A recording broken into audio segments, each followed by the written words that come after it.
official attorney is Lisa Lanier. She joins us every week at this time. She's president of the Lanier Law Group, hireaheavyweight.com or lanierlawgroup.com. And she goes inside several legal cases. Plus, we had some just some hypothetical questions for her this week. Hello, Lisa. How are you? I'm fantastic. I hope you guys are. Doing really well. Great to hear from you. Now, the hypotheticals we had. First, we started talking about this earlier in the week.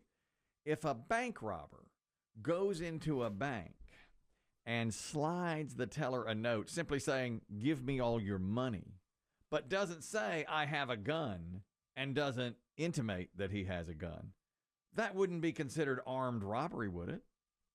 It's not armed robbery, but the laws are kind of outsmarting the criminal here because they know that sometimes this happens where they have a fake gun, a water pistol, or even their hand in their pocket to, seem like a gun. And so the federal bank robbery law does not specify that you have to. It's just a bank robbery law. So you're guilty of the same felony in a federal bank robbery.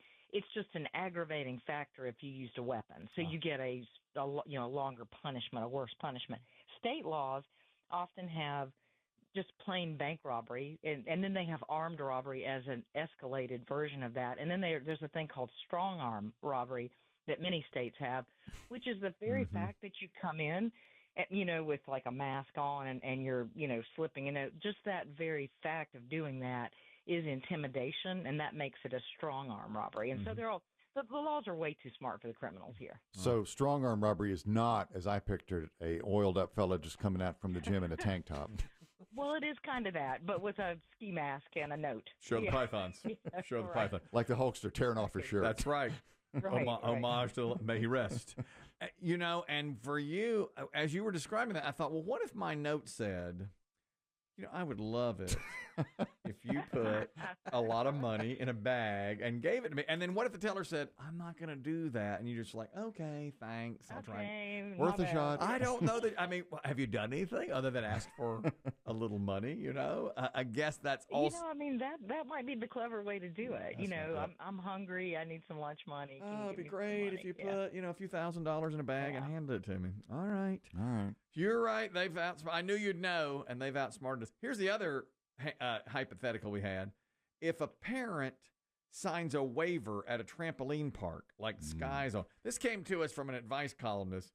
A husband and wife were fighting because their 7-year-old daughter had been invited to a birthday party at Sky Zone, and the mom thinks trampolines are so inherently dangerous she refuses to let the disappointed daughter go. And the husband was just like, "Come on. I mean, if she has a compound fracture, whatever, we'll deal with that." Right. So we had some callers saying that, like, for instance, one girl that she knew, it was her birthday, and they were at the trampoline park, and 5 minutes into the party, the girl screams, and she had a terrible fracture of her leg because another person collided with her. Going the wrong direction. But everybody signs a bunch of waivers going into those places. Does the waiver cover the trampoline park? It depends. And, I think that that fighting couple over the kid I think I represent them. That sounds awfully familiar. That's very possible. Yeah. It's possible. No, but this happens all the time. I have a bunch of cases against trampoline parks and against these fun zone places where you jump into a big pile of balls or foam or whatever, and you land on concrete, down below and break both your legs kind of thing. And, it's terrible, all the injuries. So every time when my kids were little, I would take them to these places, often because, like you said, because there was a birthday party there or something. Oh, yeah. Every single time you would see an ambulance come. I kid you not. No. Every time. Really? Every time I ever went to one of these things, I saw somebody hauled out on a stretcher. Oh, yeah. Because you think by nature of it, you got big kids jumping on little kids. You got people colliding and banging heads and going unconscious. It's crazy, right? Yeah. So the issue is, it depends is the answer about the waiver. It depends on the wording of the waiver, the jurisdiction, and whether or not there was reckless conduct on the part of the trampoline park that led to the injury. If you sign a waiver and it's just one of the risks of, you collide with somebody lands on your foot kind of thing, in the absence of negligence, that's going to be a tough case to overcome the waiver. But if there was some kind of something that they rigged about the trampoline differently, or they didn't put enough, we see this a lot. There's engineering requirements for how deep the ball pit has to be or the foam pit has to be. And then we see they'll have not enough foam in there. And then a bigger person jumps in and bam, their feet hit the concrete. So things like that. And then the other thing, sometimes these waivers have a parent indemnification clause. Those are terrible, because what that's essentially saying is, hey, if my kid recovers against you for injuries, I'll pay you back for it. That's crazy. Oh, yeah. And they're in a lot of those. Really? Wow. That's dirty pool. That's a double whammy, and that's hard to overcome. Yeah, that's a double whammy. That's a world I just, not having kids, I've never been to that world. Do you know, Lisa, off the top of your head, how old? Because obviously a kid can't sign a waiver, a legal waiver, right? Right. Now, the parent signs on behalf of the child, and then you get into, in a lot of jurisdictions, the issues of can the parent waive negligence as to the child, and some jurisdictions say no, and some say yes, and that's a lot of times why they'll put in that parent indemnification, because it's like, hey, you brought your kid here, and we may or may not be able to get the kid to sign a valid waiver, but you can guarantee as the parent that in exchange for getting to come here, if somebody sues us on behalf of this kid, you're going to pay us back. Boy, that'd make me mad. Is there a minimum or maximum age at these parks? I think that there's probably is, but there's little kids out there. I mean, I know every time I've ever been, there's 3-year-olds out there. And teenagers, like 13-year-olds. And big teenagers. Yeah. Oh, yeah. And big grown adults. Yeah. I always held my breath. Now, I signed the waiver all day long. I'd be like, just don't bother me. I'd say, just go over there and don't. And they'd forever be like, I want pizza. I was like, for God's can I just sit here? I'm working on my fantasy football picks. Can I not do a fantasy football draft while you're over there breaking your ankle, please? But you just pray, get me through these 2 hours without a compound. I do not want to see a bone come shooting out of somebody's leg, especially if they're related to me, and I don't want my kid to cause that either. That's terrible. And it used to scare me to death when my kids were really little, and they're out there jumping with these big kids. I would actually go out there with them and just kind of run defense, throw some elbows, get the big kids, get the big kids out of the way, get off my kids. I know you kind of have to watch for them at that. You're exactly right. A few more stories here. This is from 2 weeks ago. A McDonald's manager named Kathy Bledsoe shot the mother of a teenage employee. But it's not as bad as it seems. Oh, really? Wait. Now, apparently, the teenager was sent home by the manager for not doing what she was supposed to do. She was supposed to take out the trash. Take out the trash, that's right. Well, the teenager went home after clocking out, and her mother came marching right back up there to the McDonald's. That's Tynika McKenzie. Went into the restaurant and went back to the manager's office. They had first a verbal altercation, and then word is that Tynika went upside Kathy's head, started knocking her around, at which point Kathy got her gun and shot Tynika. In the leg? In the leg. I think it was in the leg. In the leg, yeah. Now, our question was, if somebody is wailing on you, don't you have a right to pull your weapon if you feel threatened and shoot them in the leg? But both wound up being arrested for various charges. What do you think? Is the manager going to get away with it, Lisa, for brandishing her firearm? You would think, right? Yeah, it depends on if there was a threat of imminent bodily harm, which it sounds like there was, but it's often the case that a lot of jurisdictions do not like to see deadly force that used in the face of non-deadly force. Like somebody hit you, does that make it okay to then shoot them, or is the appropriate response to hit them back? That's kind of how the law looks at it. Yeah. I personally think that's okay to shoot somebody if they wail. Apparently, they wailed on this manager pretty bad. Yeah. You're on record as saying that. I mean, you have said that. Yeah, if you can shoot back, don't you think? I'm I mean, if it's really endangering her, which it sounds like it was, and she shot her in the leg. She wasn't trying to kill her. She was, if she'd wanted to kill her, she'd shot her in the head or something. I mean, they were at pretty close range, I think. But I agree. What if someone says to you, "My hands are registered as lethal weapons"? Exactly. That means if I hit you and kill you, I go to jail. That's right. Of course, Brad Pitt would come back and said, anybody kills anybody with your hand, you go to jail. That's right. Yeah. Lethal weapon crap's just a bunch of excuses you dancers don't have to fight. Boy, and all this has happened. He's got, is that Fight Club? No, that's Once Upon a Time in Hollywood. Another good one. Yeah. A great movie. God. Yeah, and all this is happening while they're serving Big Macs and fries out there. Let's not forget. And the trash is piling up. The other thing was that the mother stormed into the manager's office where the manager, I think, was seated at a desk. I think that's a real factor there, too, because it's sort of like the stand your ground, invaded your space that you don't expect someone to invade.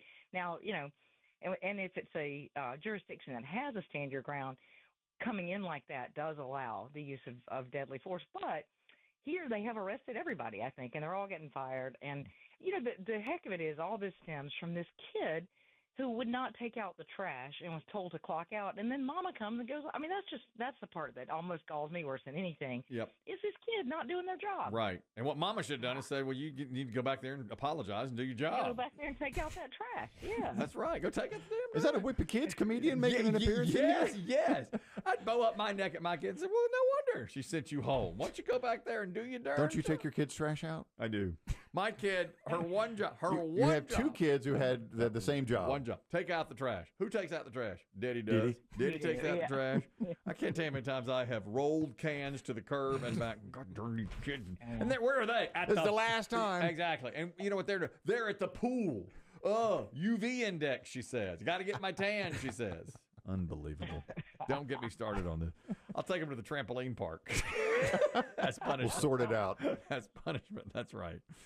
Here's an injury as well, also at a restaurant.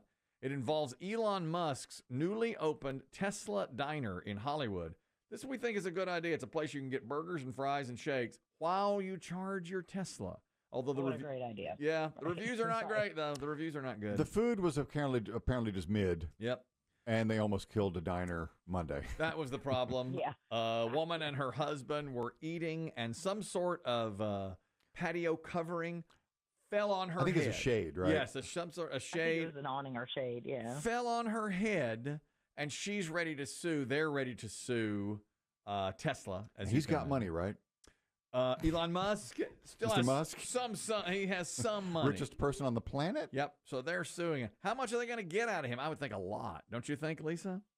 Yeah, it really depends on the severity of her injury. I mean, I do think she'll recover something. I mean, for premises liability cases, something falling on you is kind of nirvana. That's like the best kind of case. Oh, I love wonderful. it. Yes. I mean, BB Shea, sit under an awning. My gosh. The bigger the thing that falls, the better. The best is like you're in Home Depot and one of those overstock overhead lawnmowers in a big box falls out. Yes. Just walk down the aisles, BB Shea, and hope. Can I help you, sir? Yeah, no, thanks. Right there. Yeah. Just waiting. Just going to stand here for a while if you don't mind. That's a great case. Yeah. So you think she wins, but it's about how much, right? Yeah. Yeah. She said she was knocked unconscious briefly, and so I mean, depends on the severity of the head injury. They really some people are fine, and just a month or two, and other people have long lasting, post concussion, stuff. So it just depends. So it almost hit their baby. They had a baby sitting there. Almost hit the baby, yeah, but almost doesn't get you anything. Now, here, that's a law school, baby. That's a fact. Yep. She's lawyering today. Yep. Listen to her. She got a little attitude. I like it. She's working it. She's taking it out on these kids, won't take out the damn trash. I like it. That's right. Another Tesla lawsuit. This happened 6 years ago.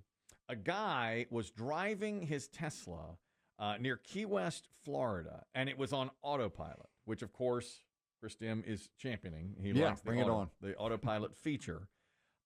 Meanwhile, standing nearby was unfortunately, a college student and her boyfriend, and they had gotten out of their vehicle to stargaze, and the vehicle was parked off the side of the road.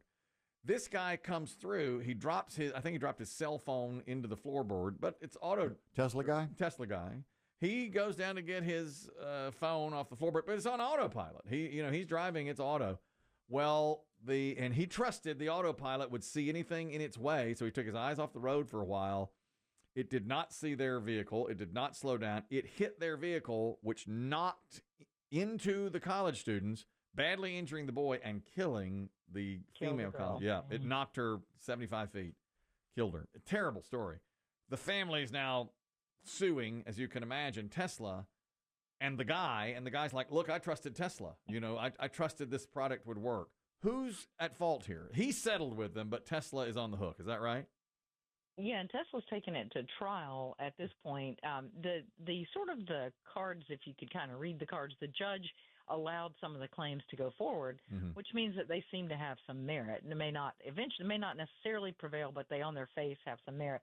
The judge dismissed a couple of the charges against Tesla, couple of the claims, but left a claim for punitive damages, which gives the jury the ability to really tag them big time with it. And this is the same autopilot system that has had recalls and all kinds of problems. Tesla now is using a whole different self-driving system. And they tell you, I don't have a Tesla, but I have a car that has a self-driving feature, and they tell you, do not take your eyes off the road. And and you wouldn't want to. I mean, I wouldn't trust it, 110%. But I mean, it is nice just to take your hands off the wheel and kind of be a little bit more relaxed. But and I don't know if they all do it, but mine kind of has some kind of weird like AI camera thing in there that's watching, and if you don't watch the road, it will start warning and making the car shake and telling you to watch the road. Really? Yeah, I've heard. Thank you, Lisa. Wow. That some of these self-driving car features, the cameras watch your eyes, watch the driver's eyes. Yeah, they watch your eyes. Oh, they do. They totally. So, I mean, and I have before, looked looked at the radio or my passenger or something for too long, and it'll do it. Mm-hmm. Absolutely. Yeah. So if he's looking for his phone on the floorboard, yep.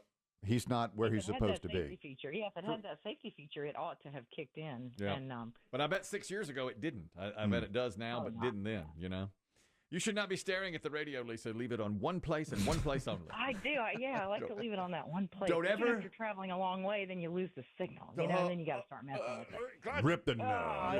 Just set it here and rip the knob off. We used to say that back in the day. Oh man. No, when I'm driving toward the coast, then I just go find you on another station. That's right. Find us somewhere else. That works.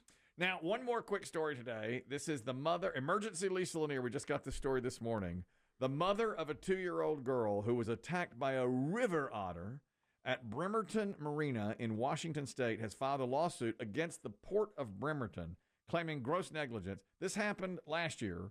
The child was dragged into the water by an otter, a river otter. We've had, this is an account from a young man that was also attacked by an otter. He got it on video. That's the otter. That's the boy. So these otters They're terrifying. do some damage. Both the mom and the child had to go through rabies vaccinations. She's suing the Port of Bremerton, the marina, because she says they didn't take enough precaution, and her daughter got dragged in the water by a river otter. What do you think, Lisa? Does she win? I think she will. Yeah, where this happened in Washington State, and they live on a boat on the Sound there, by the way. Really? So this woman and her kid live on a boat there, which is interesting. But no, they dragged this otter. They're so darn cute. You would never think that they were so vicious, but they absolutely took this kid underwater and biting and clawing, and then the kid surfaces and mom grabs her. And so the issue is that they have been overrun with otters at this particular marina, and the former manager of the marina told it's a commission, it's because it's a government facility, told them over and over, we got to do something about this. Not only are the otters aggressive, but they're also pulling in fish and eating them on the shore and leaving all these, fish guts everywhere, and it's like stinking and decaying. And so, it's really bad. So they have now, after the fact, they have trapped a bunch of them and euthanized them. So they have tried to deplete the otter population. Wait a minute. Wait. No, they killed the little otters. I know. Relocate. All right, you two, stop it. Relocate. Where they like water. Where are you going to put them? I'd take them. And put them in the zoo. We love going to like an aquarium and watching the otters. Put them in a zoo. Exactly. Put them in a preserve. You don't have to kill them. Preserve. Euthanize the otters. I didn't. Yeah. They did. They killed a bunch of otters. Yeah, because they just were overrunning that marina. But this is in a state where you can. There's sovereign immunity laws, where you can sue the government, are pretty flexible. So I think they'll be able to, because of that notice that the manager, when you have the manager of the place going, guys, we got to do something about this. Yeah. These otters are killing us. Wow, I didn't see that coming. I didn't know. Yeah. Lisa, you're on fire today. You're breaking legs and taking out garbage and killing otters. I love it.